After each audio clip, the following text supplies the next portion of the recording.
Greetings to all. Welcome back to another episode of The Wolf's Lair. I'm your host, Rudolph Wolf, and for today's episode, we're going to go a little bit off track of what we've shown on our last two pieces of gear, which were both reproductions, as is the cap on my head in this video. That's a M43 reproduction SS field cap from Hessian Antique, although it is made with real German wool per their website.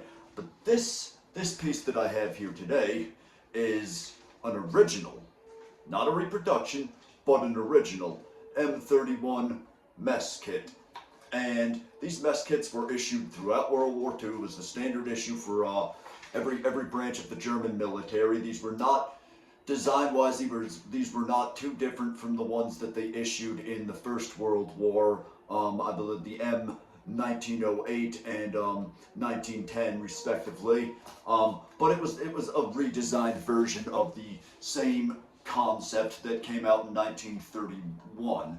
And I got this from atwarsend.com. That's another good website for the original sorts of goodies. And this was marked as a Waffen-SS original mess tin. And as you can see right here, the real cool thing about this is this has the initials of the original SS soldier that carried it in the war right on the top of the mess tin. So that's kind of the real bits of history that a reproduction piece won't have. And again, now this was marketed and sold as an SS piece, which it was, but according to some of the guys in my unit, and again, there are people who have entire collections of just these mess tins. There are books written about. There are a lot of people who are far more knowledgeable than myself on the subject. And again, a lot of these guys you'll find in any reenacting unit ever will know a lot about these things. And so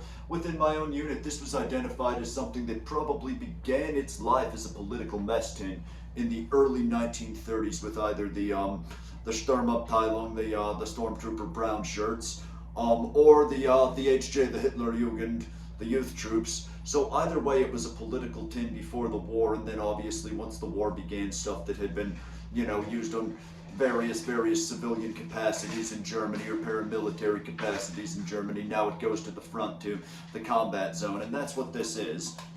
And as you can see, it's a pretty cool design here, and it has an added bonus on the inside. So let's open it up and see what we've got. Swing your little tin right here out of the way, and right here on the end of it, it's a little bit hard to tell, but we have HRE marked right on the side there of the tin. Try to get that clearly. And then obviously the way that it works, you just open this right here and it comes right off, and now you have two pieces for your hot food. When you're going through the chow line, especially in some place like Russia where it's freezing, hot chow is a valuable commodity. But the coolest thing about this is that inside of it, it came with some original, perhaps not original, but definitely very old pieces of paper. So now we have this receipt right here for Deca, and I am assuming that this was not issued. This didn't come with the original house kit because they weren't referring to Wehrmacht and SS soldiers as Hausfrauen, so that's got to be later on. So we have that right here, and also we had 3 more pieces of paper in here, all for the same things, like 1930 detonator. And we have Lochfire right here.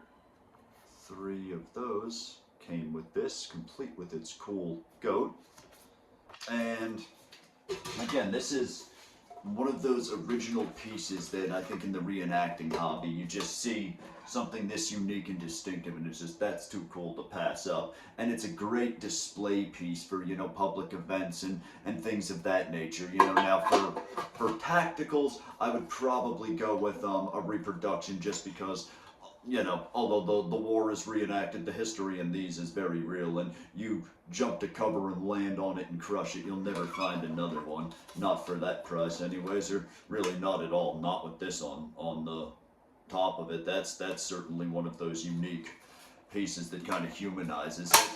And so that is our mess tin. and definitely a very, very cool piece of history to have in the collection. So let me know what you think in the comments, if there's other people with similar collections of these sorts of things. And once again, I'm Rudolph Wolf, and thanks for tuning in.